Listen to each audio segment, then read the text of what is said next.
Okay, welcome back, guys. Welcome back to our channel. We have our guest here, Sylvius from Germany, and also Owana from America. Nice to have you guys in my podcast. So New York specifically. Yeah, it's New York specifically. Yeah. Before I start with the video, can you share a little bit more about yourself and about your background and Sylvie, how you get into Bitcoin rabbit hole? I mean, like, Yeah. So maybe I say something about myself first. Yeah, it's okay. Yeah. So I'm German. I live in Germany, in the western part of Germany. I got to Bitcoin via Twitter. I was orange pilled by a friend who is on Twitter, and it was a couple of months ago that I started to busy myself with this topic, and there I am. Educate people on money. Yes, exactly. I mean, you have your background on MBA as well, right? Yes, I do. I'm an MBA as well. But if people think that the MBAs here in Germany are actually educated on money, they are wrong because there's hardly any money education. It's a pure WEF brainwashing what we are getting here. So I have been brainwashed myself, and this is probably why I recognize this propaganda, and why I perfectly understand what they are doing with people. Yes, exactly. I mean, I know. I mean, like, Oana is not really related to this topic. I mean, like, can you share something about it? I probably have a bit of a controversial opinion for this. Yes, exactly. That's why I need to bring up your. I mean, I wouldn't say it's anti or anything like that. I have a different opinion than. Yeah. Oh, okay. Yeah. I mean, like, what's your opinion? I mean, like, I know you have opposition. I mean, like, a different opinion. I mean, what makes you like not Bitcoin hesitant? Yes. I mean, wow. I mean, like, I don't know the reason because So my background is, I live in New York. I'm friends with some people who, like my best friend and his partner were some of the original Bitcoin miners. So I've heard about Bitcoin for a long time, and the white paper and blockchain and all of that. I think that conceptually and the idea of blockchain, I mean, I'm going to just make a distinction between Bitcoin and crypto, if that's okay. Exactly. So I'm just, when I say this about Bitcoin, I'm talking about Bitcoin, and if I say crypto, I mean Ethereum, but the blockchain, the chain, I was sort of, I would say, kind of neutral, but really, in the beginning, when I first heard about it, I thought to myself, oh, this is a great game. I used to be a game designer. So old school, like even pre-graphics. So, I'm dating myself here. But I have, a lot of friends who were very enthusiastic about it. And this is back when, these are people who were mining and whatever Bitcoin they have, it's like panning for gold. They didn't spend any money at all.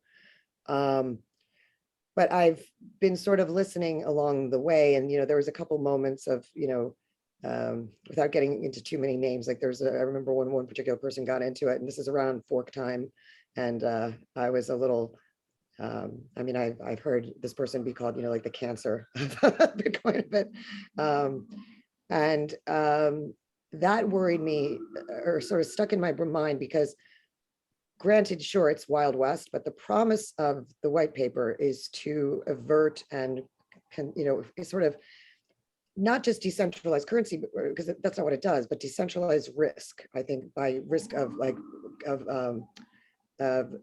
all of the ways that fiats become very, what's the word I want to use? I would like to say that it's there's not It's really okay. Yeah, I think not about one it. word to describe it, because it's not just corrupt, it's broken, you know. Okay. And it's, as I think we see, there's a lot of a lack of education on finance. I mean, basic finance. I mean, even for me, very, very basic stuff.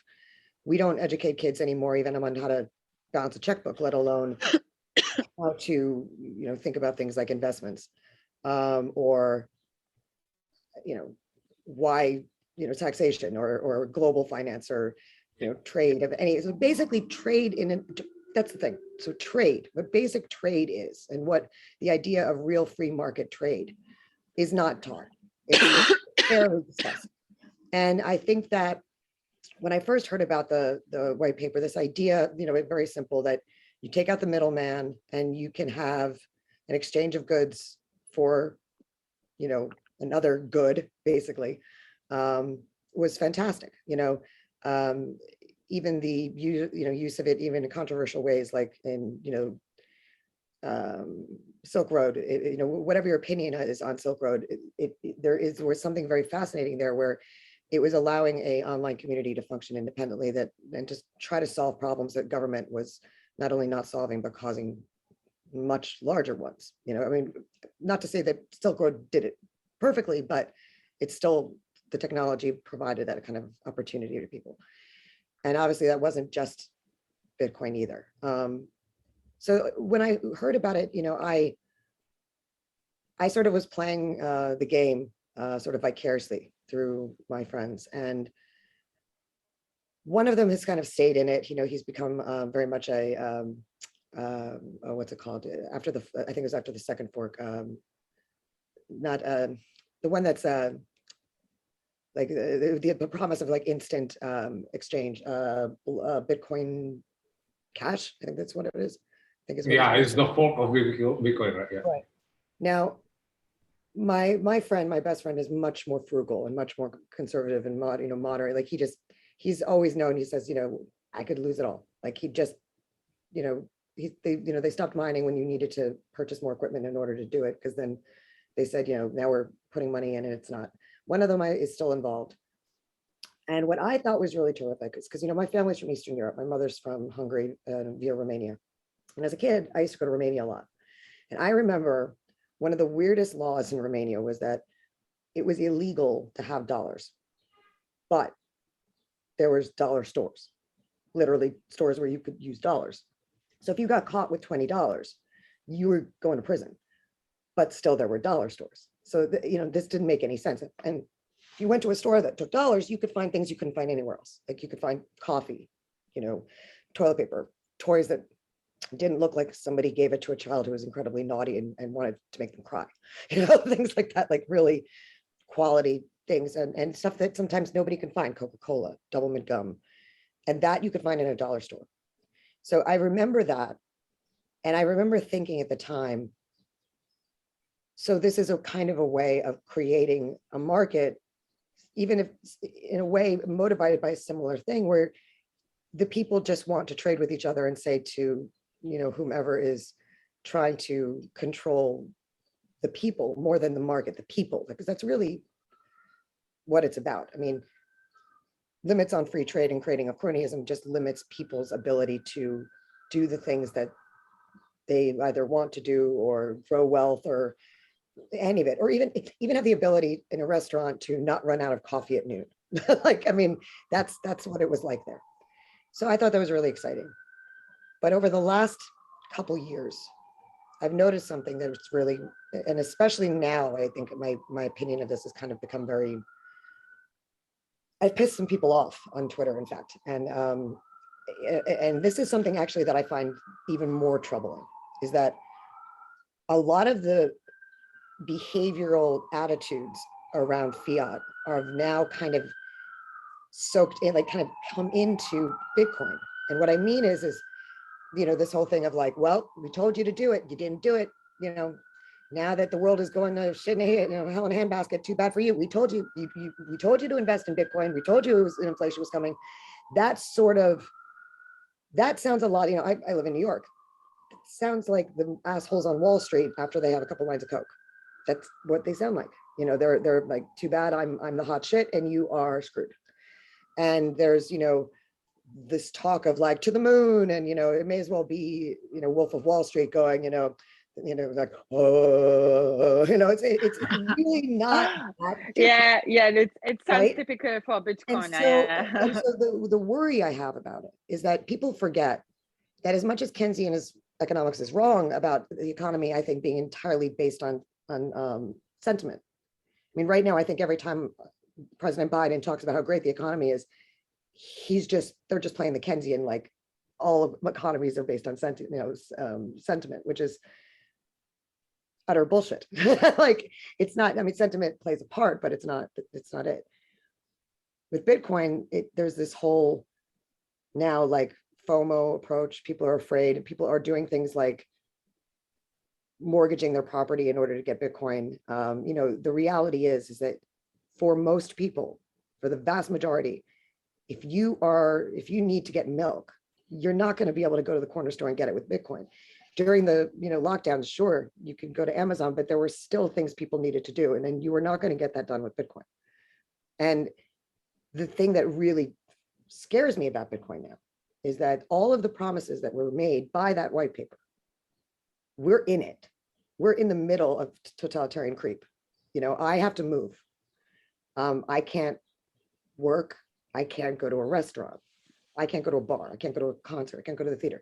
All these promises that says that the corruption that is in government would be thwarted, and that basically Bitcoin could offer a parallel structure, like the way, you know, dissidents, and I'm not saying it won't, but it didn't.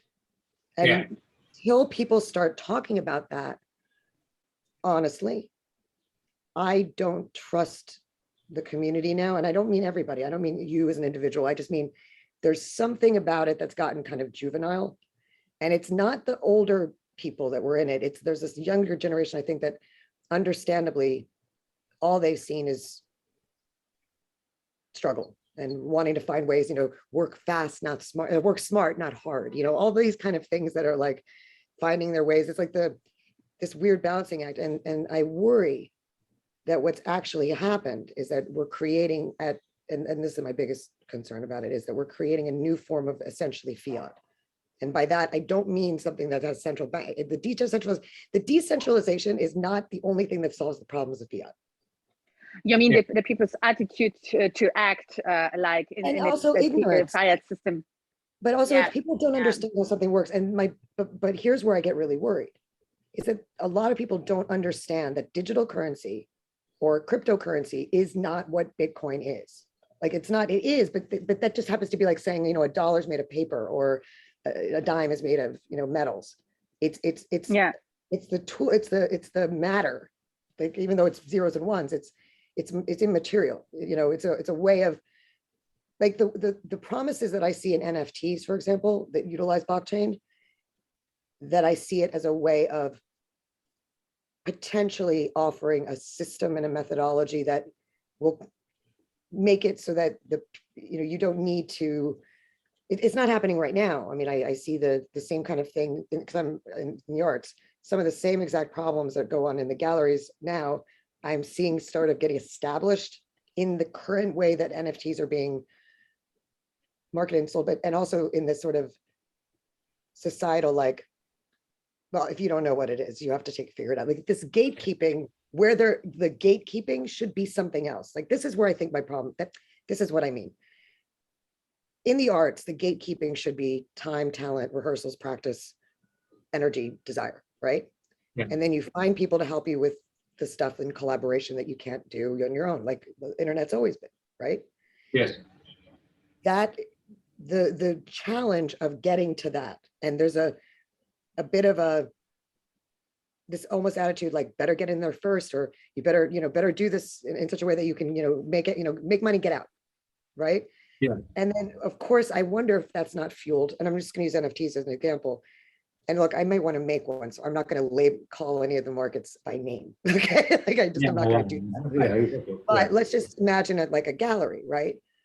Right now, I mean, if the promise, and by the way, I'm overly simplifying, because that's the other thing about this stuff, is that until it's as simple as I give you a piece of paper that's said to be valued at a certain amount of money, and you give me something in return that we agree upon for that piece of paper, or a shell, or like anything that's the way currency has always been, until it does that really well, it can't do the other things, because people are going to need to eat. People are going to need to,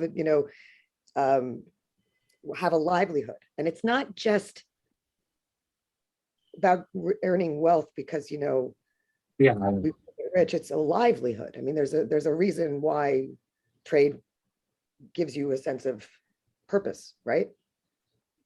Like livelihood. So with the NFT thing, I see that, oh my gosh, this is amazing. So if I sell, if I NFT this painting, then let's say I made it, and then suddenly I sell it to you, and for $1,000, right? Or 1,000, whatever. So a thousand silwies.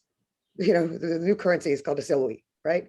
So 1,000 silwies, you buy this, and I made it, and then you sell it to somebody, I don't know, Jeff Bezos for 10,000 silwies. I will actually get a portion of those silwies as agreed upon in the original thing, without even there needing to be an agreement beyond just it's in the blockchain, and the blockchain is not corrupted, right? That's what's so cool about it. And that's why, it's not anonymous because of that. That's like, it actually has a record, right? But right now, the other place that's also on that NFT is the gallery. Now the gallery is going to be there no matter what it does, even if it doesn't offer a very good, like, let's say it's offering, instead of, champagne when you go, they offer you Yoo-hoo, but it's the only place in town. So, but still, just because they were the first, they're going to forever get that, and there's very little motive for them to educate people on how to do these things, how to improve it. You see what I'm saying? And that's not the way I've ever seen a technology. Like I was an early adopter. Yeah. You know what I'm saying? And I'm just talking about in America. I think that other countries are way ahead in this. So that promise there, it's great. Like I think, NFTs for artists can potentially, and I'm not just, listen, I'm more of a writer and a performing artist. So it's I know painting is only painting counts, but there's promise that NFTs can, but more importantly, there's still a promise that an actual object is going to have value. So if I sell that painting to you and it has an NFT, you're going to want that painting, not just the zeros and ones, because people are starting to realize that there's nothing to that's I know, that's substantial, right? But yeah, it provides a really good system of tracking. So like if I sell something to a real painting to a auction house, they're going to want to know it's what's the word I'm looking for, it starts with a P, basically where it came from. Provenance. They want provenance, right? They're going to want to know where I bought it. NFTs, the blockchain can do that permanently, like without much effort. Now that's great, and that's the promise that I think is closer to what the white paper was, right? But right now, just in general, if this did what it promised, there wouldn't be people right now dying in Borneo, and they wouldn't be people dying in because of lockdowns. There would have been a way, the same way the promise was said, women who are beaten up can go and get, who can't go get their money will be able to use Bitcoin and blockchain to, get away from their spouses. Well, we're now being abused by governments, and we're not getting the away. The problem is, I think that, fiat and Bitcoin cannot function. They can't run parallel. I mean, either you're using Bitcoin or you are using fiat. At the moment, we are using, to be honest, I'm using American dollar, or I'm using euro, I'm using fiat. Well, if you tell me that Bitcoin is worth, you can't buy anything with Bitcoin, or of course you can purchase something with Bitcoin in Germany, but at the moment, we are basically using cash, right? Well, so, now, especially in most cases right now, Bitcoin is used to, in my opinion, to store value, because we realize, at least to store value, to store, to put something inside. So I realized in my industry, for example, It's like dragon we floating start, gold a little bit. Like what's the dragon going to do with gold anyway?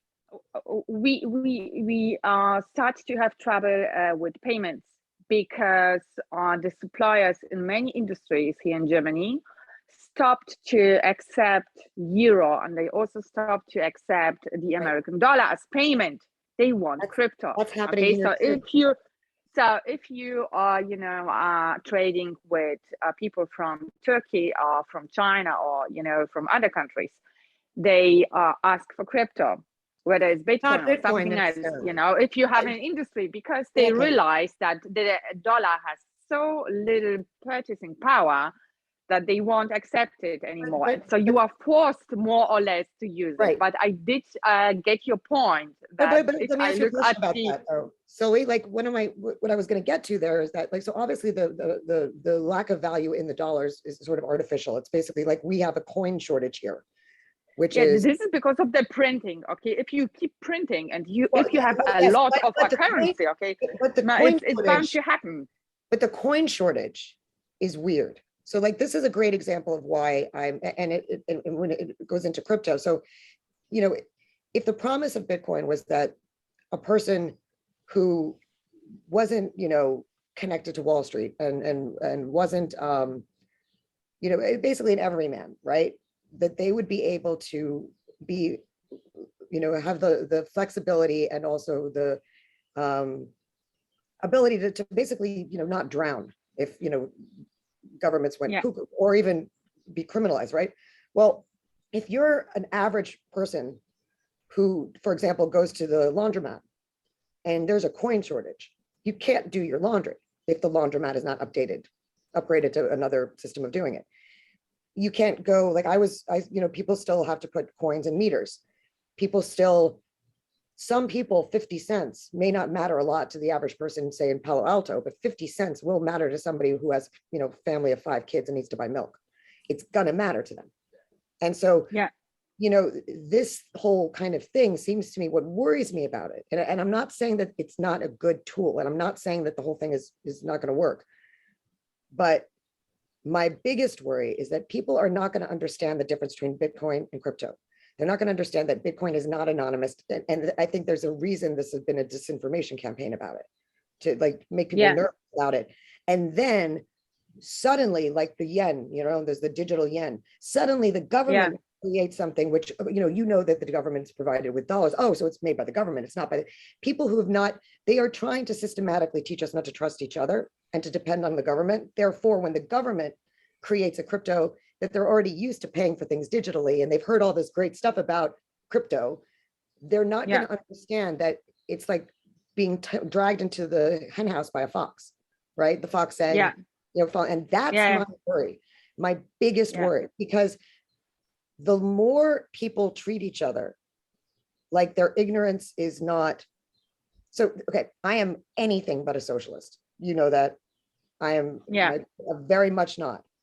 But there's something about collaboration that is not radical collectivism, trade, business, going into, entrepreneurship. This requires a collaboration between individuals. Yeah, well, you can't exist, on your own within a society. It's well, listen, you should be, in an ideal society, I think you should be able to choose to. You should be able to choose to be a hermit and like be left alone.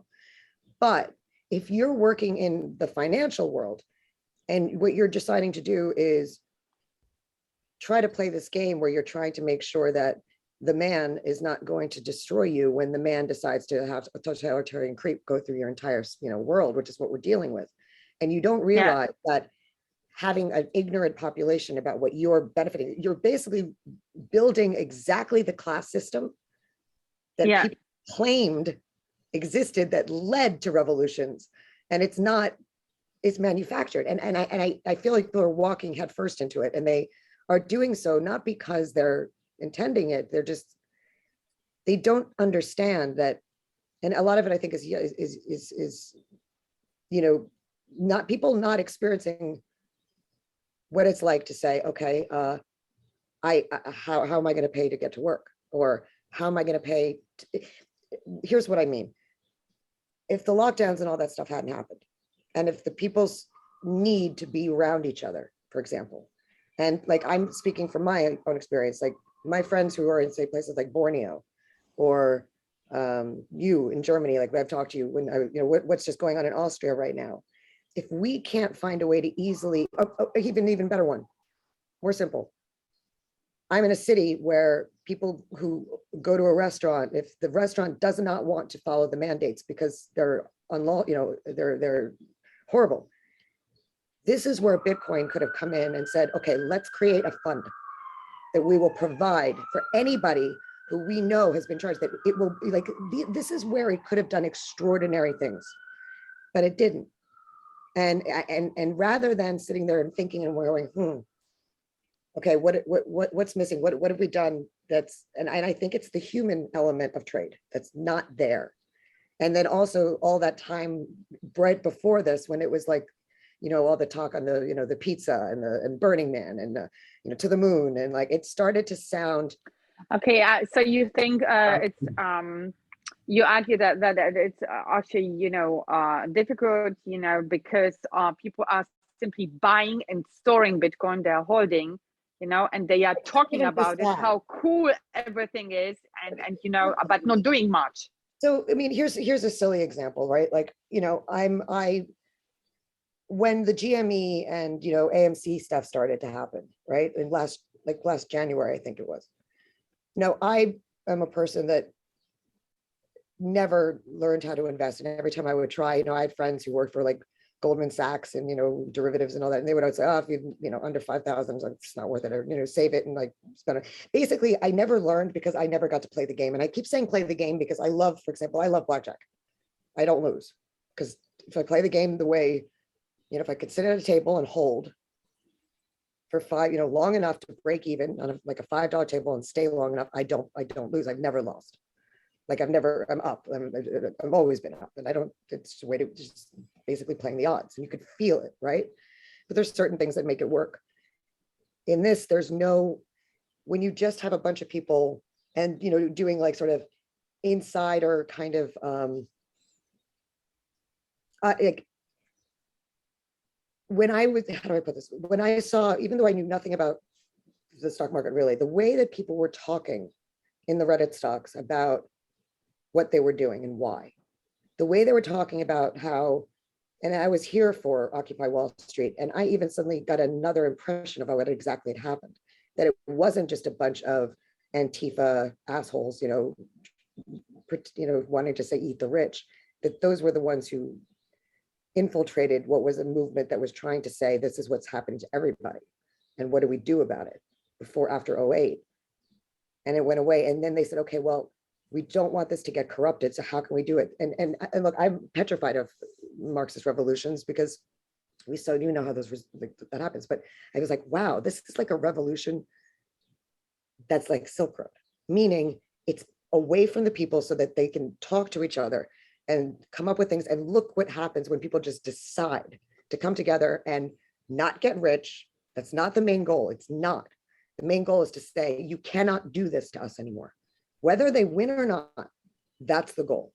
And look what's happened to people. Like, I'm holding AMC stock, not because I want to hold it and get rich. I'm holding it because I hold for you, you hold for me. And I'm not a socialist, but I get that. I get it because what it's saying is, in the truest sense, an educated, courageous, crazy, creative, irrational populace can do a lot more than a greedy, corrupt system. And it, to me, there's something happening because then suddenly people are like, okay, so how do I learn how to do this? How do I buy a stock? Like, what's a partial? So, what's a limit? So they're learning, right, in a way that can be applied to anything. While Bitcoin, it sounds often like people are televangelizing. It sounds more religious than practical, and the hope of it sounds more, in my opinion, and I say this with love, not love, but respect and understanding, because I'm petrified. It comes from a place of fear, which is, we need to do this to save ourselves from these guys. And I don't think that's a winning play, because then it's just playing into the hands of this idea that human beings, or like the Marxists idea, human beings are greedy and function on greed, fear. That's Yeah, it. yes, I do understand. I think I agree. understand. Yeah, at some point, I mean, I Does that make sense? So I really, yeah, I I wanted understand your actually, point. yes, it does make sense, because I've been observing something very similar. I'm just When afraid I what happens when started, cryptocurrency is released by the and government, and suddenly people just go into it, and suddenly we're all on yeah, a social credit yeah, score. because they are infiltrated by us in a way, because we get so excited. But I think that most of the people who get excited about Bitcoin are those who spend enough time to read, Well, to listen, and to understand how this is working. Because if you look at it from the technological point of view, it really is brilliant. It's just I do agree that it is the way of communicating it. about it, like who's benefiting the most? It's the whales, right? What do you call them in miners? The big mining companies, people, right? Like the original. Yeah, the whales. Yeah, but Yeah. when they have more capital, yeah, that's But it's not that they have more capital. We It's need that they to have distinguish liquid. difference. Sorry. They have. I'm not talking about the capital that they're gaining. It's that they have liquidity. My worry is not for the people. Like if you tell me, for example, that I should invest in Bitcoin, and you guilt me into doing it, or you belittle me into doing it, or you shame me into doing it, and let's say I do it, and let's say I even do well, what lesson have I learned? I've learned that somebody could manipulate, shame, or belittle me into doing something. Yeah. And then let's say I'm somebody like me right now. If I invest even, some people are like, well, if you had invested $10, then you're, well, $10 now in the sort of world we're in right now. I mean, you guys think you're going through, inflation? If I told you what's happened here in New York, how quickly, it's terrifying. Like I can't, just community, getting from point A to point B, milk, the fluctuation of milk and chicken, and things that, the cost of restaurants. I mean, the basic living, if you are a person that doesn't have liquidity and doesn't have any wiggle room if something goes wrong, and has already gone through, who knows, not working, depending on the government to give you money, these endless things. And then you decide, okay, I'm going to put $10 into Bitcoin. Right now, in the here and now, that's no different than going and buying a $10 lottery ticket. I'm just talking in the here and now, because if we're in the here and now, like, does it matter? Like, will I be able to go and find somebody? Here's the word gets really frightening. If you're not allowed, like I'm not vaccinated because I can't be. If I can't go find a doctor that will treat me because I'm not, then I'm going to need that money to find somebody who'll treat me off the record. And that's what happened in Eastern Europe all the time. But if you don't have that, and you can't get it, and you also don't want that you want it to be anonymous in that case, you suddenly don't have it. And then there's this other world where nobody wants to loan you Bitcoin, because suddenly the value the next day may go up, and it's all this, it's complicated. Like if I say to somebody, yo, can you loan me $10 because I need to do something, it starts to get rougher. You see what I'm saying? Like I'm not saying that Bitcoin isn't the future. It can be the future, but it is going to be the future, maybe, but what future is that going to be is kind of what I'm saying. And is it going to be a future where we've sort of allowed the very people that have corrupted our economic system, and by that I don't mean anything conspiratorial, because it's obvious what's going on. It's not, you don't need this big conspiracy to talk about it. You barely even have to talk about the Federal Reserve at this point. But when it suddenly became this sort of influencer world, right? Like it's not about educating folks. I personally don't want to be involved in it, only because I worry that it would be worse for me, not for it's just my risk assessment because of my own financial situation, but also I really worry about how much people are going to be willing to say, oh, crypto is crypto, so doesn't matter. Yeah, I mean, What's so bad about having a crypto dollar? I mean, oh wait, it goes, you know, oh, it expires after 30 days. Well, how's that work? Oh, well, that's okay, because, you know, people have to spend, and, you know, it's for the greater good. For the greater good, yeah. Yeah, it's. I understand Yeah, your yeah, point of view. yeah, I You know. Yeah, I mean, And I'm not saying that people want that. I'm just saying, don't let it happen. Like, yeah, you know, I understand your point. and I'm not, and I've heard an argument, like I get yelled at when this happens, and they're like, well, no, it's not crypto's fault or Bitcoin's fault. It's fiat's fault. I'm like, okay, listen to me. You're basically saying that there's a mugger running down the block, and you keep going into the mugger's path, and you keep saying it's not your fault for going into the mugger's path, it's the mugger's fault. But I'm like, but you're still getting hit by the mugger. Like, let's get real here for a minute. You have to stop getting hit. Like, is the game to have Bitcoin be great, or is the game to win? Like, you know, is it, and by win, I mean, stop getting mugged. But there are also many, you know, there are many different people in Bitcoin. There are not only, you know, those who are, you know, doing memes all the day, or I'm just talking all about day some of long, the basic people, like the little plebes like me. Does that make sense? Yeah, go ahead. Yeah, when I start. Sorry? I feel like I've like popped your, like, I'm not trying to pee in your Cheerios or anything. I'm really not. I'm not trying to say it's no good. I'm just saying, and listen, I could be completely wrong and missing something. And I would love it if somebody explained it to me if I am, because then there's going to be more people like me out there that are missing something. But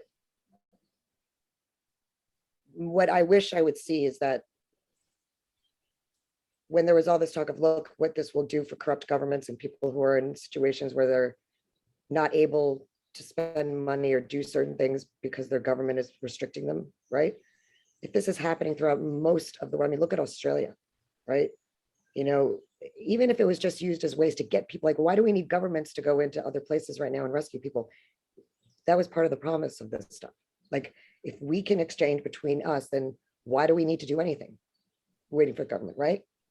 Like, that was part of the white paper promise. You know, it was a dream, granted, and it gets really easy to like forget about that. But I feel like right now it's a test. Like, this would be the time to see people in the Bitcoin space go, like, really show what it looks like when people actually really do work together, yet decentralized, and not maybe learn something a little bit from the risk and sort of the childishness that's even coming out of the Reddit, you know, meme stocks, because they have a lot of fun, you know? Yeah, I understand your point of view. I mean, like, it's a difference, you know. I mean, like Bitcoin and cryptos, so you don't need to put it in one page. But at the same time, yeah, I agree with you with when you mentioned before about yeah, the confiscation of Bitcoin or other fiat currencies. That's it's happened all over the place, you know. I mean, like maybe when you say the liquidity before is just because market is not efficient yet, but once they do, I mean, like Bitcoin is more liquid than the other cryptos, you know. That's why you can sell whatever you like. But yeah, I mean, we need to differentiate between like decentralization and concentration. I mean, someone with more capital can purchase more Bitcoin or whatever they like. Yeah, I mean, the risk they can take is what I'm saying. Because, like, listen, when you for the average person coming into it, like the people that I know who are starting in Bitcoin, you know, there's a lot of people I know that are looking at it like this can save their families because they're looking at a really scary time. I think that other countries, like your country and other countries that have been utilizing Bitcoin in ways that, from necessity, I think, you know, the way that Romania would utilize the dollar, that it wasn't really a dollar. Makes sense? It was something else, even though it was a dollar. Yeah. Back under conflict. when you are in a different system here,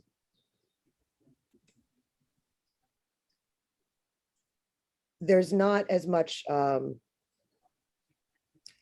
it just sometimes sit like and listen to how some of the Bitcoin evangelists kind of even in spaces talk about it.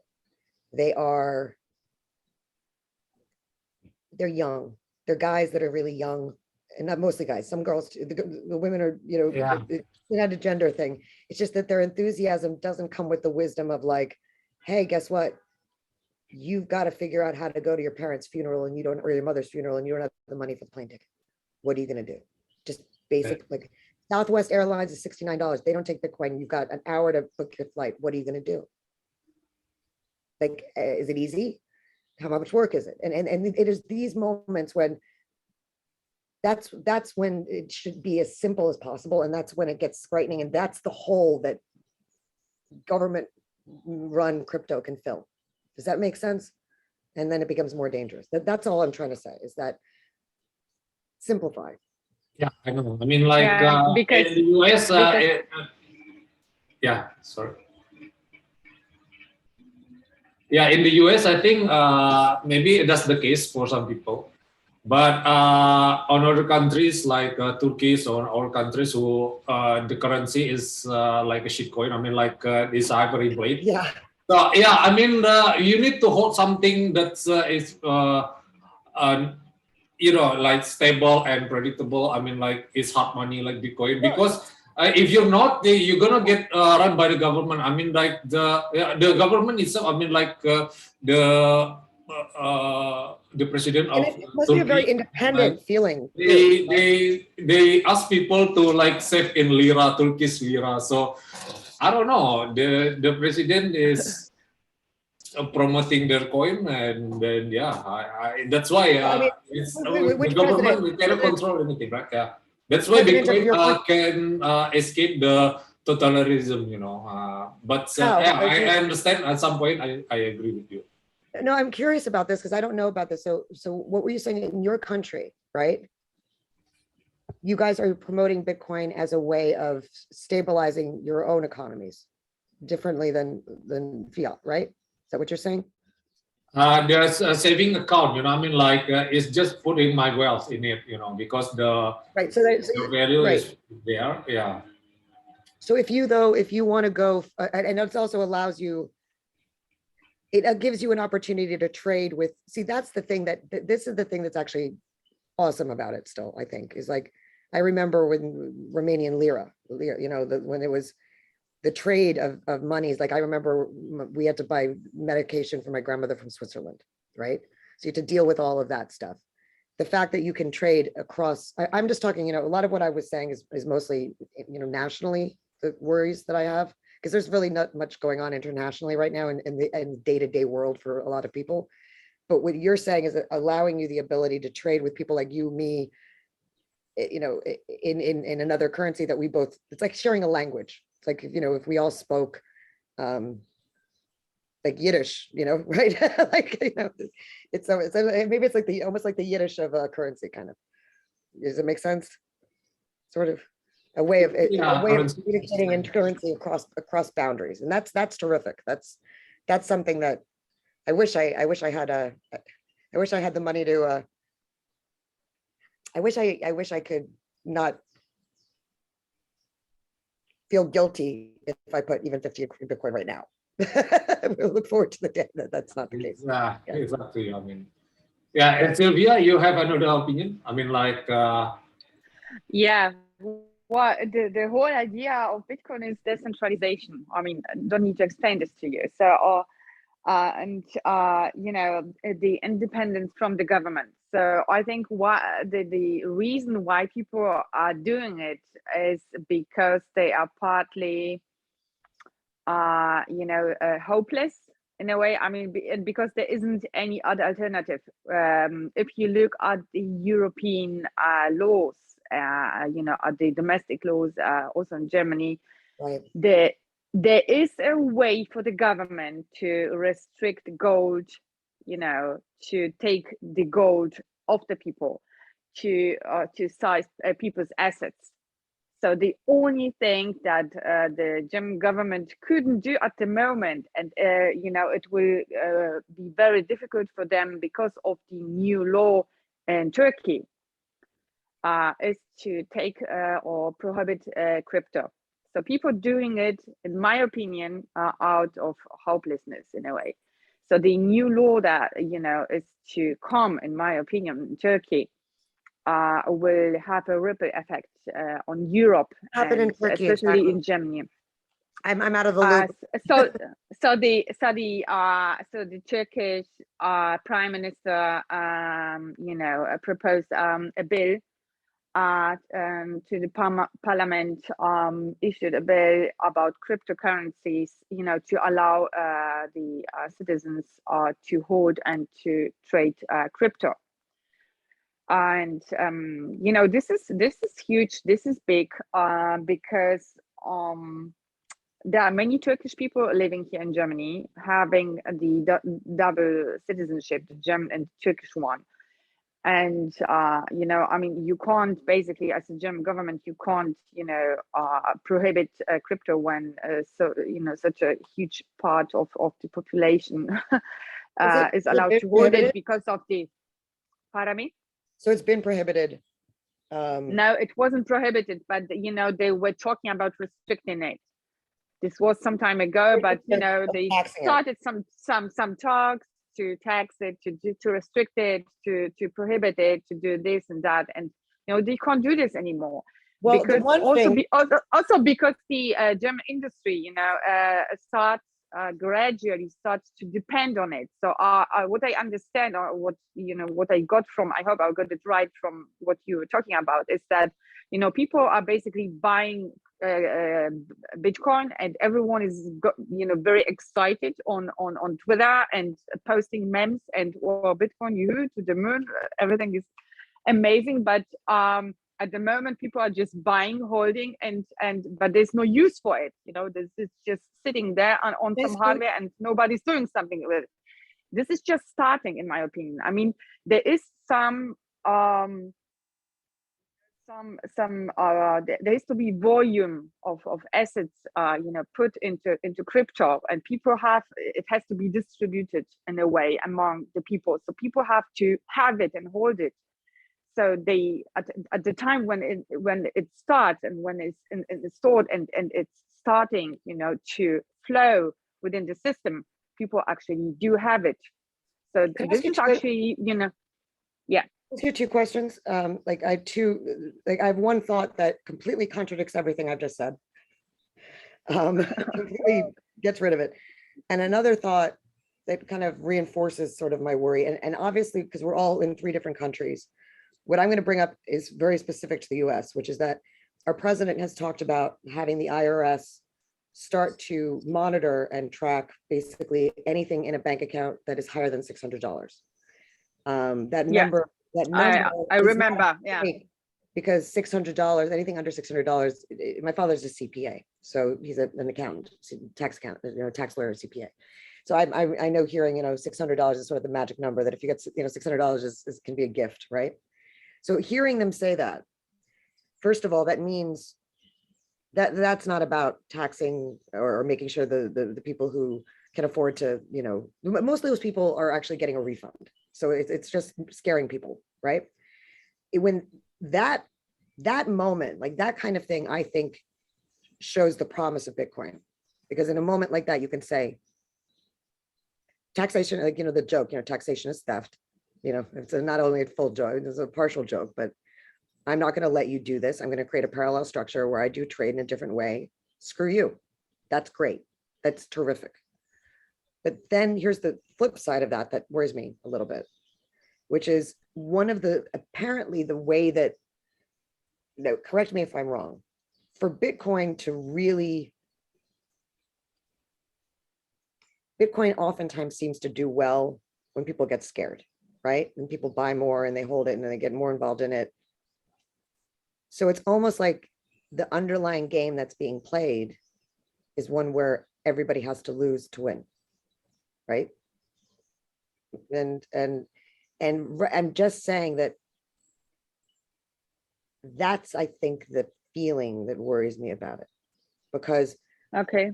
if you've got like, so let's say you and I are invested in Bitcoin, and you and I are the kind of person that might want to try to innovatively find a way to say, in the past, stop government from getting into our wallets so much more, or stopping mandates. I mean, mandates and economy are completely intertwined, right? Like, you know, I don't know if the talk that's happening here in New York, I mean, the thing that's made me decide I have to leave, like I've decided I'm done. And I love New York, or loved it, is when Eric Adams, our new mayor, on day one decided that he was reinstituting all of the mandates. And then there was a bunch of talk from, you know, people with PhDs saying that we should shut down everything to stop Omicron. And that would kill people, right? Destroy their livelihoods. And to me, that's a clear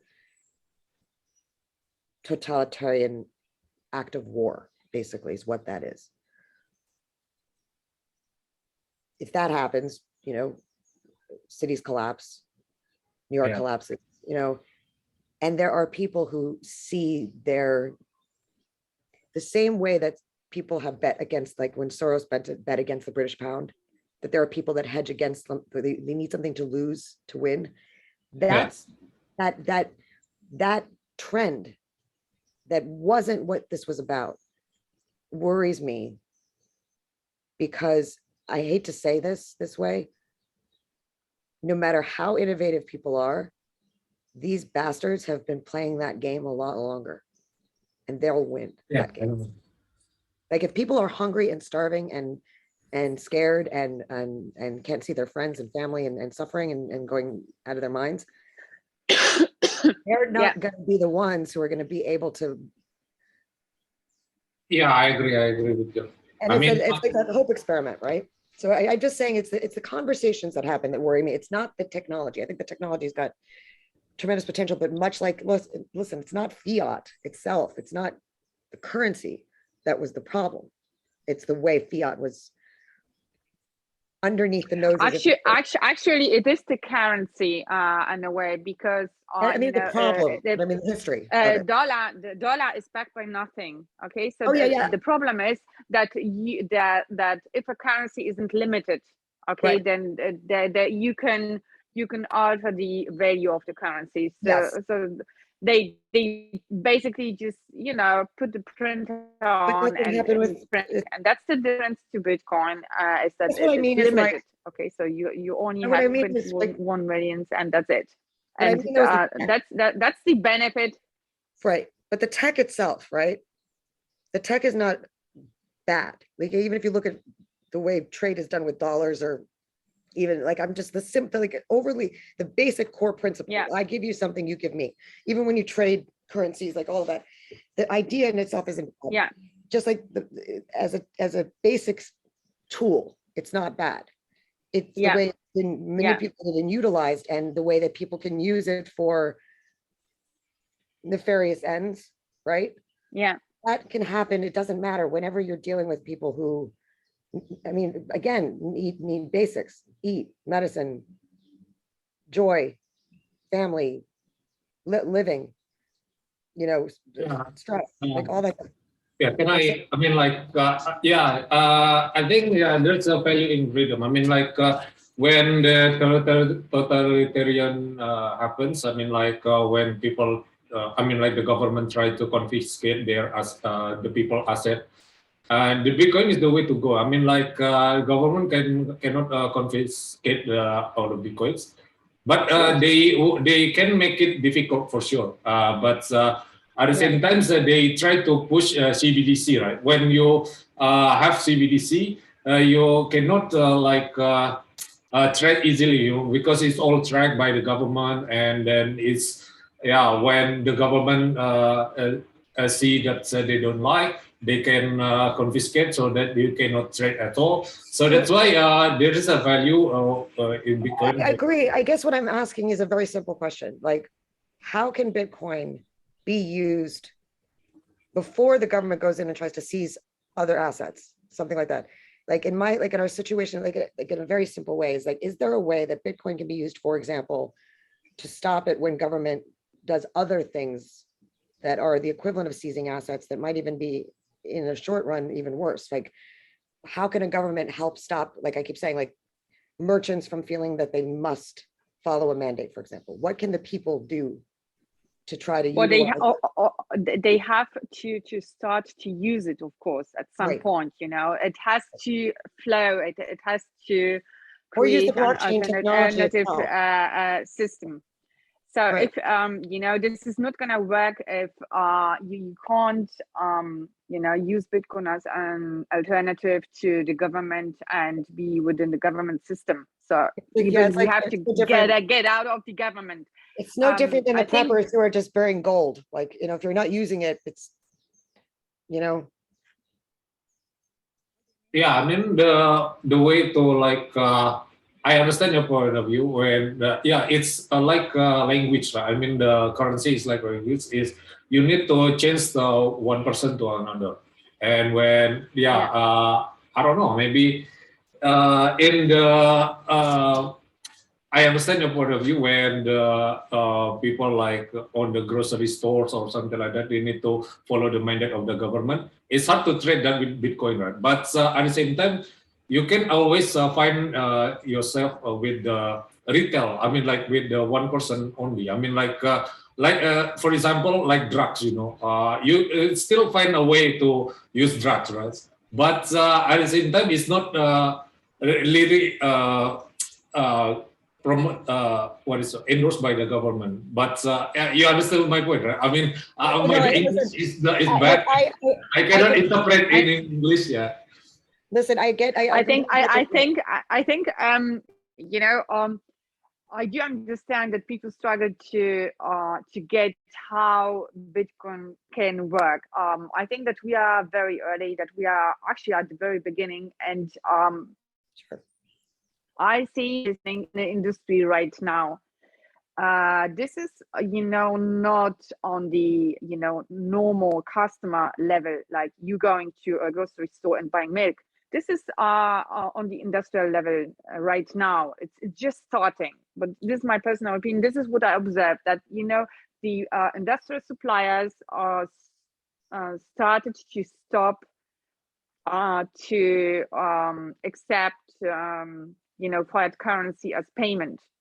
You know, they don't want fiat or, you know, anything that comes from the So government. are They you telling want me that, like, decentralized. so are you telling me if you have a bunch of cash and you walk up to somebody in industry and you say, you know, here's a pallet of cash, they don't, that's not preferable?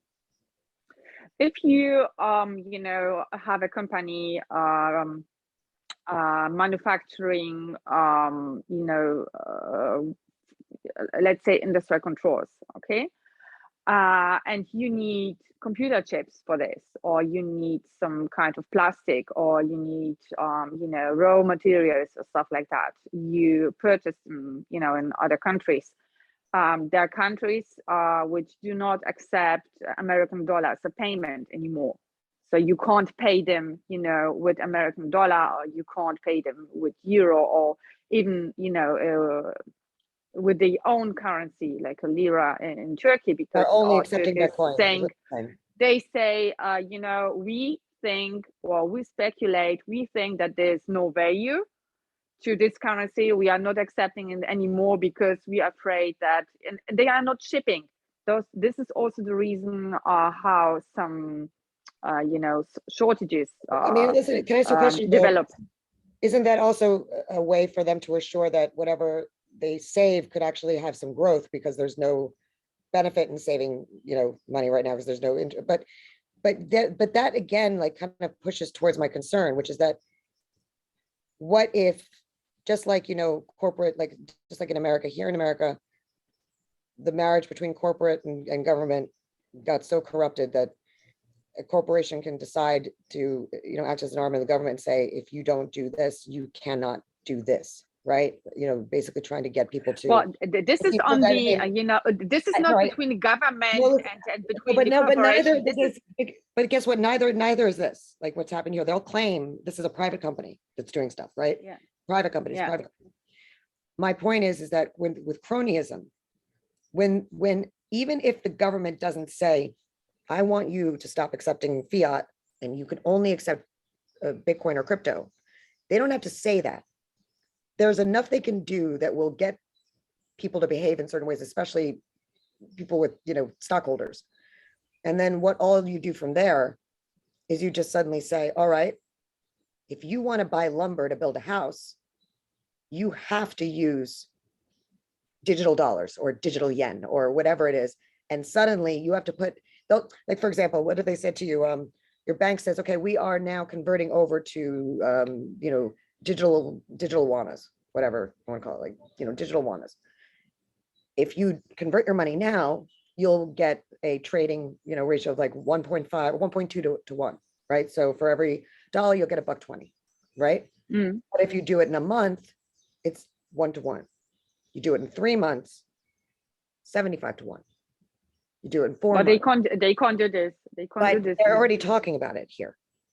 Yeah. And so they can try it, but this. But if they did, they can't do this. well, of course people will panic, but that's my worry. I think what hang on. I think what people need to understand is that the moment a fiat currency collapses, there's no government, there's no power at all. The government can say anything, you are dependent from the supplier. And if the other one on the other side who actually owns the physical asset says, but here we've proven, I don't like it, I don't accept it, and I'm not gonna ship. So that's, but issue whatever you want, I'm just not gonna ship, I'm not gonna sell to you if you don't give me this kind of payment I want. So right. Biden or Brandon can say whatever he wants to say, or he can scare people. I'm not talking about, it's not what he's saying. I'm talking about something else, like that's been buzzing around. Let me try to explain this again. So here in America, America is supposed to be a country where, especially in New York, where people love their liberty, right? We're supposed to be the kind of place that people will, you tell us to do something, we're like, no, we don't want to do that. We won't do it. Certain parts of America, that's happened. Here in New York, against their own interests, companies have done things that have led to their demise. They're not being rational. They're not functioning rationally. So if something happens where, for whatever cronyism, whatever pressure that's put in whatever it is, or whatever propaganda comes from the media, if the people are easily scared into believing that the way for them to be safe is through a like literally like the digital yen. I'll tell you that what makes me panic is when I first heard about the digital yen, I went, oh crap.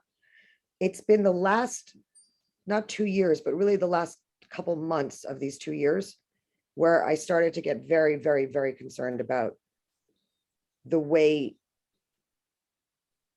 people, it's like this feels like almost a way that as people started to understand finance enough so that they were, after 2008, they weren't going to just believe whatever they were told, and after they went through what they went through. Yeah, but this is Oana, this is not working physically. This is just not working. They can issue whatever they want. And look, even if the people are scared, okay, even if the people are scared, it's not working within industry. But it's working here in New York. Hang on, no, it won't work.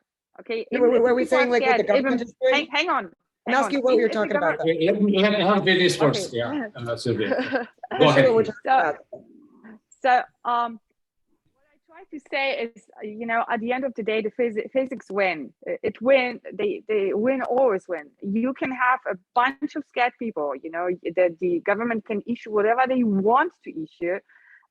It's not that, you are one capsule, industry cut from other industries, and you because you are scared, you start to use some kind of currency the government told you to use. Okay, you have to receive supplies from other industries, and this is actually it's all interconnected, and if you want to pay me with with the digital dollar, and you want something from me that I own and I should deliver, but I don't want your money, then you are not gonna get it. This is, you know, this is actually, it's as simple as that. We are not gonna trade. We are not gonna make and that's trade. my worry. That's exactly what I think. Exactly. And so Yeah, that's my this concern is, that, yeah. like, So what's you going are on- actually forced. You are forced at this very moment to take care that you own something you can pay me with. You know, this Right. actually it really is that simple. Yes, but this is why I'm concerned. Like, so let me just to paint a picture of what it's like here, right? Yeah. I can walk into like a place like that. I have a currency they will accept, means to pay it, but a place will not take my money. They Yeah. won't do it because of an irrational reason, right? So I'm not worried about trade in terms of industry. I'm just talking about the, you know, in right now in New York, really the majority of the people that are left here are people that could not vote with their feet. These are not people who have industry or people who have businesses that they can't afford to close because they can't go anywhere. If they close their business, they may not eat next month, or their kids may not. And then add to this again, they have kids who aren't even going to school. What's happening here is so terrifying on so many levels that I don't even think about, because remember, like Manhattan is kind of where like this own weird little ecosystem, right? We don't see, I don't buy lumber to build something. We don't buy supplies. We don't buy the earlier phases of stuff, because first of all, we do, unless you're in a warehouse in Queens, you don't have the room. But I've seen here, suddenly people realizing, wait a minute, I can't do A, B, C, or D because there's suddenly no coins. Or I can't do A, B, or C, or D because I'm told I can't. I'm being threatened that I can't fly, or being told I may not be able to fly if I don't do A, B, C, or D. Those things have, like, the amount of bizarre stuff happening with our supply chains, it's irrational. But when you see places like New York City, like I mean, let me put it like this. One of the things that is really nuts is the I don't hear you. Can you hear me now? Can Yes. you hear me now? I can hear you. I don't hear you. I can hear you. You're frozen a bit though. Hang on. Yeah, you're Now, frozen. yeah, now. Yeah, it's okay now. Yeah, So please. like, so here's a silly, Okay. I don't know if you guys have heard Tide, the laundry detergent, Tide, has a value on the street much higher than its dollar value. Okay. So like one thing of Tide, and there's other items like that. So the CVS on my corner, all right, the shelves are empty, not because of the supply chain. It's because things are stolen. People go in and take it, and they're not charged. There's no criminal, there's no repercussions for it. So if I go in some days and try to even buy antiperspirant or try to buy shampoo, like I went to Walmart for the first time in my life in Florida, and I felt like I just come from Bucharest for the first time to America, because there was full shelves. And it's not because of the supply chain being limited. It's because of the way that society is crumbling here and being done on purpose is leading to these things where behavior of individuals is not sane. Therefore, that's where my worry is. I'm not worried that, I mean, I know that industry sets some policies, but on the street, in the small businesses on Main Street, they don't. Not when it comes to, I understand. Yeah. right. So my question is if my worry is simply that the people of America, New York, whatever it is, will suddenly not realize that there's a difference, for example, between the promises of Bitcoin and blockchain and when somebody says crypto. The crypto is basically just like a debit card with that they have access to, that they can make expire. That your money, if you don't spend it in 60 days, is gone. Because that's very Keynesian. They want you to spend, they don't want you to save. There's a lot of talk about making it so that they have actually a tax on you will own nothing. And you will be happy. And that in here is where we're seeing it. I mean, there's a real estate grab going on here. There's so much irrationality. And they're hitting people in multiple. You mean because because people hear something about digital money, about crypto, about Bitcoin, they think that this is the same. No, And you know, they don't know there's anything. the government coming and saying, See, that's the thing, is they may not hear anything. So like, I mean, if you I'm not saying these people are stupid, but let's take the average person who right now can't even go work at a Starbucks because they're not vaccinated. And in a Starbucks, if they'd gone to work there, at least they could get health insurance. At least they could have a living wage. They can't work at McDonald's. McDonald's is now paying people like $18 an hour, but you can't go work there if you're like me, right? So people who are trying to simply exist, and there's a lot of that. I mean, the number make a living, of, yeah. not just make a living, exist. Like, how do I put this? I mean, somebody just lit themselves on fire in Australia because of the Yeah. you know, that's a pretty clear example. I know more suicides in New York than I do COVID deaths. Things are bad. And when things get bad, already a situation where people are not communicating with each other face to face. We have masking everywhere. We have lockdowns looming ahead, children being denied an education. How the heck are we going to expect that people can take the time if they have families, if they don't know how they're going to suddenly pay their rent, if they're afraid that they're going to be evicted, or worse, that even if they don't get evicted, that they won't be able to eat because like from week to week, like suddenly, just interpretation, right? Here's this personal example. There's been a series of rapes in my neighborhood, which means I'm not exactly comfortable on the subway during the day as a woman, just not. And I have no way to arm myself, no way to protect myself. So I used to be able to afford to go and take a Lyft, right? Or an Uber. In the last month, yellow taxis are about, so if I want to go from point A to point B and it'll cost me say $10 on a yellow taxi, usually it's about 20 to 30. And it used to be 9 or 10. Just that level of inflation is so insane. And remember, places like New York, we're on an island. I don't have a car. So if I just my process of thinking about moving is a good example here. So I'm trying to leave here. But even before I sell, I need money for storage fees. I need money for this. This is the time when I don't care whether industry is denying something or not, because industry is denying me. So it can go fuck itself. But what I need to know how to do is, how do I figure out a way to do what I need to do?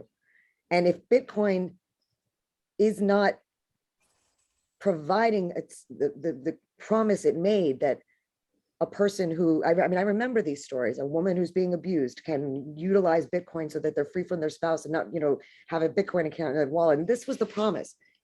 Then if it's not being fulfilled, then it's the job of the community that made that promise to question it a little bit and say, wait, okay, what can we do now? Because then if it does, and those problems get solved, holy mackerel, that's amazing. That's what made the white paper so beautiful. But if it doesn't, then it's just another fiat. Yeah, it's part of technology, speculation, still people don't understand the value. So that's why I tend to agree with you. I mean, is that I mean, like, can I, yeah, I mean, like, can I ask you a question? I mean, like, since you mentioned about the cons about the Bitcoins, I mean, like, do you think that Bitcoin is disconnected from reality? I mean, like, or is just by design to make people like this, because the source of problem is like money printing or something like that? Yeah. I think it depends. It's like, just like, I think that we have to remember that one of the oldest cultural experiences from community to community is trade, the way we do it, right? War needs, like our start threats, the things that we fight over, right? My experience may not be enough to say that anything should change for Bitcoin at all. But my experience makes me hesitant, because I'll say that sometimes I end up wondering, like, gosh, all of that passion and that enthusiasm that goes into Bitcoin, sometimes I'm like, well, could you put it into something a little bit more realistic for right here and now, because people are dying. It's really that simple. It's like I feel like we're at war. It feels like war. And if during a wartime, people can't realize that the fear and the stress. Like, let me put it like this. Why isn't the blockchain being used for things like I said before, helping make sure that people can choose to not follow the mandates, get fined, and deal with it in such a way that they can allow the people to not comply so that we have a peaceful resolution to this stuff. I mean, like I said, my optimism is going down because my city just elected a guy who on day one said he's going to keep this stuff going. And they're acting like deer in headlights. And I'm saying, of course they did. They told you they were going to do this. So then the next question becomes, all right, so what if they do this? And like, we have subway cards, right? What if they suddenly decide that you can't use, public transportation or get something? I mean, all of this stuff, as it gets more and more based on something that's not tangible, becomes more and more frightening. I mean, I've had to talk to friends and people one-on-one to discuss ways of doing things that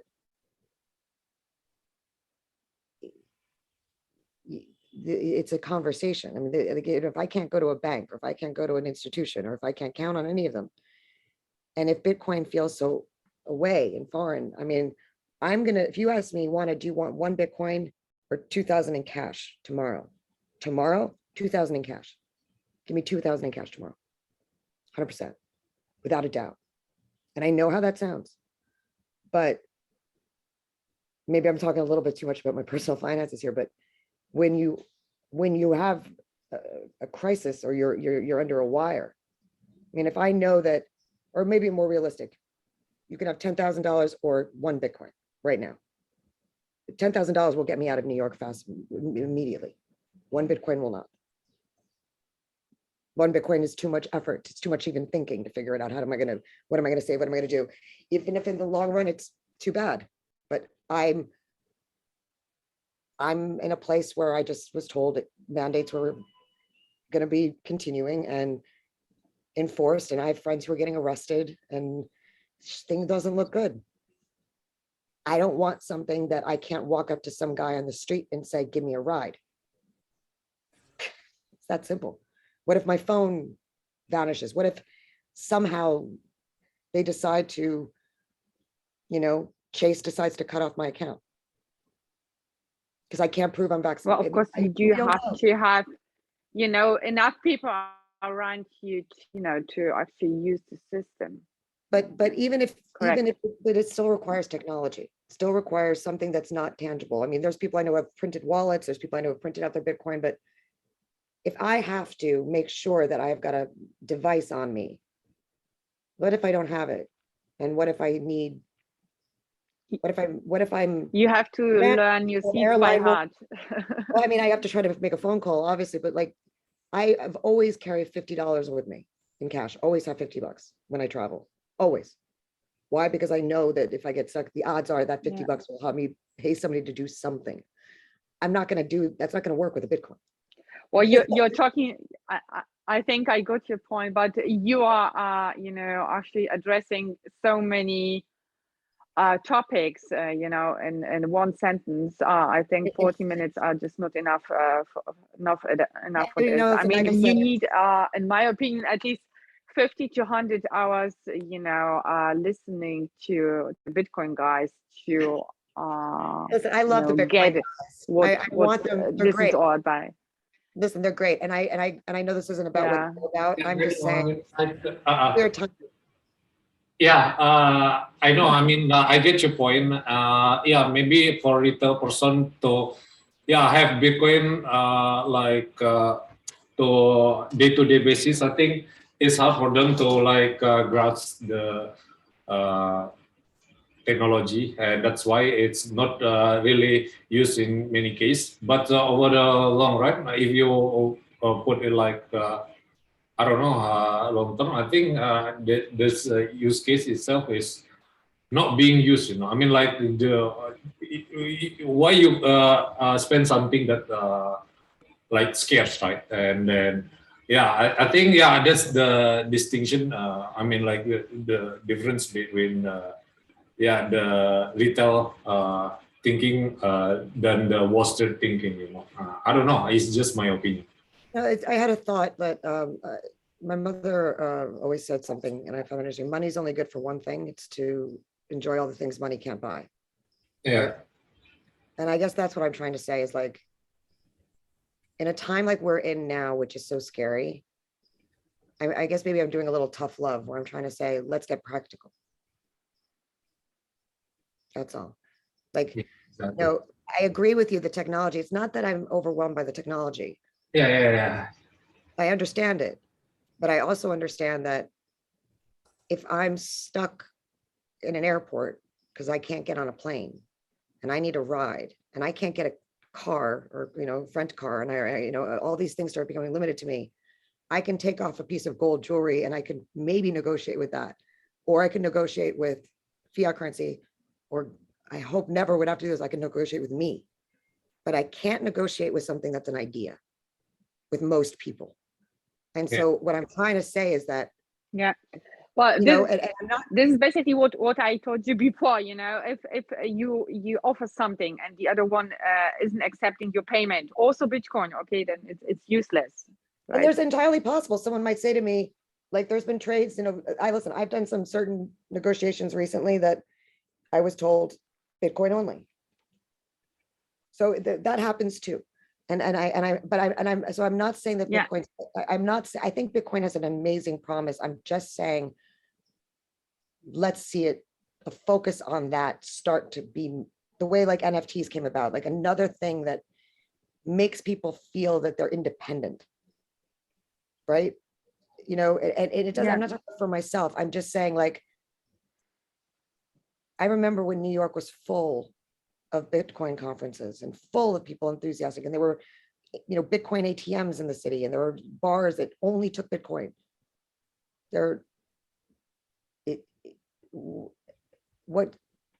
That's fine and great, except we're segregated now. So like, let's deal with that first, and then we deal with, but that's here.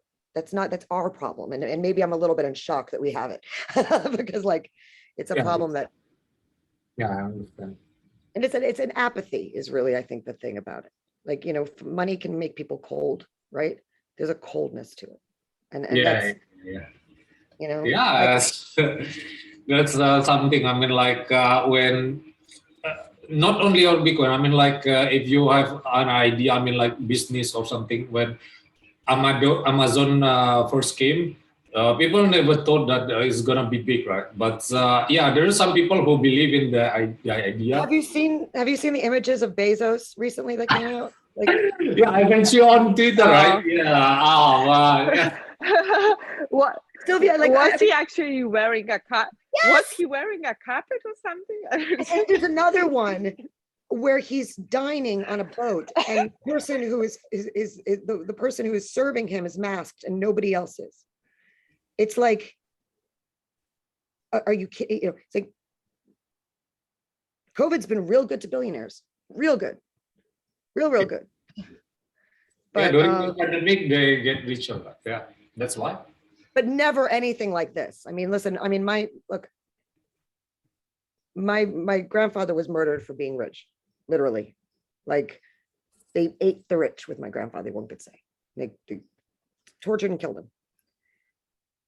What I'm, you know, when you see somebody like Elon Musk, who, you know, made, I think, an error when he like said what he did about Bitcoin, and then everybody's value dropped. He knew what he was doing. That playfulness also that he has, and some of the ways that some people talk about this stuff and they still make it fun and organic and something tangible. I guess I'm just saying, you know, I just remember, you know, 6 years ago, hearing what Bitcoin promised to do. And, you know, we've got one guy that's now in prison for life, and we've got a bunch of people who can't go into museums, and it's corruption up and down and back and forward. And it's not a focus. It's like, I mean, I don't hear the Bitcoin world saying, okay, what are we going to do about it? Like, I don't know what the blockchain could do about it or not. I'm not the, you know, expert, but I'm only hearing about the value of it. But what's the value of it if people can't be people? Like, that's my concern. And I guess it's a bit of a high class problem, or a biased because I'm in America and you're, but other she's guys like, listen to this girl, like, do you think you've got problems? Like, I know it, but it's kind of like I have this apartment, right? It has a value. Right now, it doesn't matter. The value is not going to get me out of here. You know what I mean? I can't even really rent it safely, right? Because if I rent it the way the laws are, I might not be able to get the person out. So I'm holding on to something that has technically a value, but the pressure that's on me, I mean, what do? Do I just, it's one of those times that when the pressure comes, and if I'm feeling pressure, I'm sort of like the canary in the coal mine because I've been going through this a long time now. If it's hitting me, if it hits somebody else next, I'm just saying, get ready because people are going to need help. And I'm not saying be altruistic and give money away. That's not what I'm saying. Like, I'm saying, reread the paper. What did it promise to do? Promise to free people from the constraints of corrupt government and corrupt fiat and corrupt systems that we don't understand and weren't designed to be understood. And that you can't be corrupt because there is no way to hide what's on the blockchain. Once it's there, it's there. Like, and that it's, the miners vote on things. It's not like so talk about that as the hope, not just, I've got all this money that when your dollar falls and, and inflation comes, I'm going to have money and you're not, because that's the vibe people have now. And that's not that's not going to help anybody.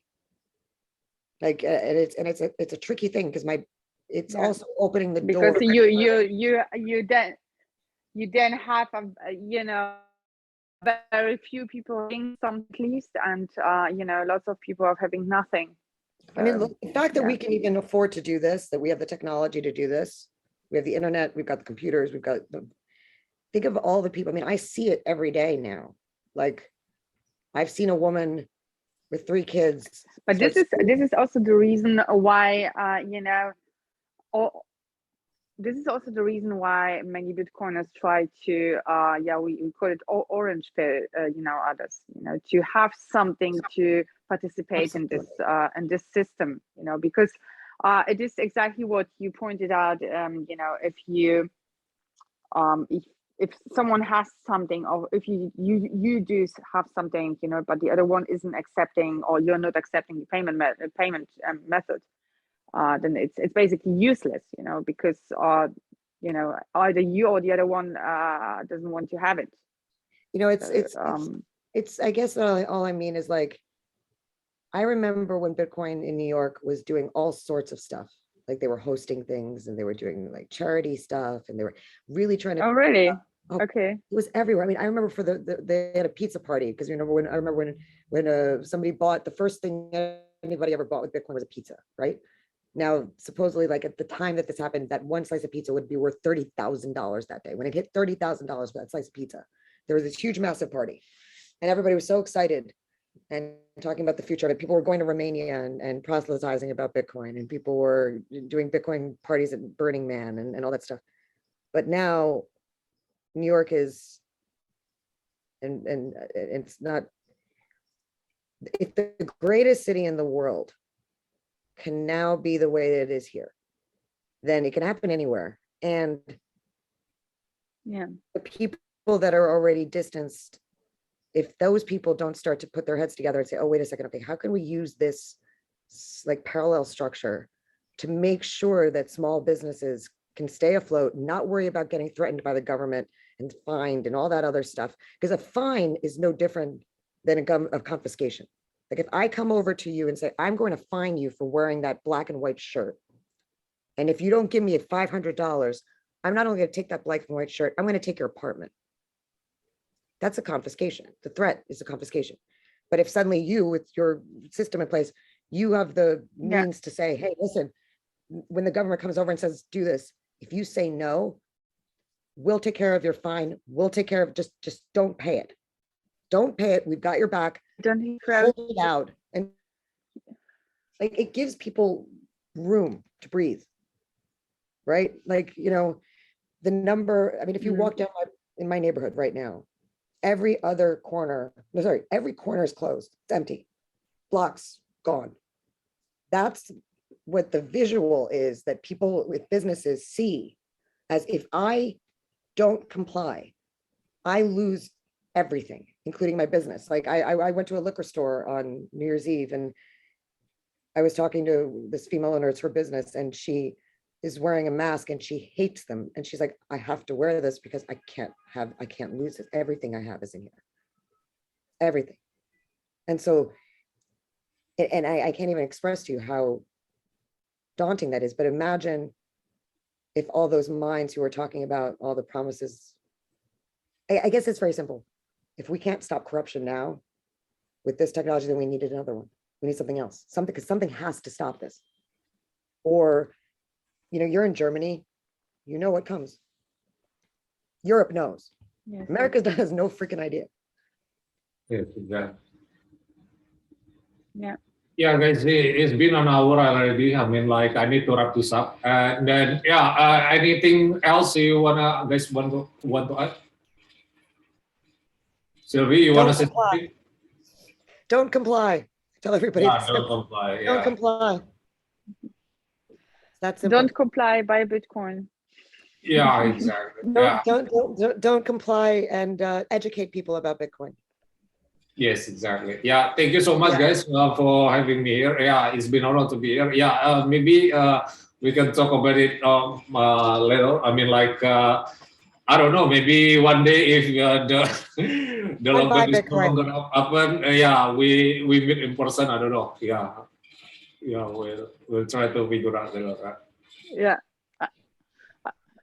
Yeah, on one of those Bitcoin conferences in Miami. Okay, I'm not, the first gathering I'm doing with you guys is going to be at a somewhere where we're dancing our butts off. The last thing I'm going to want to talk about is money in any way, shape, or form.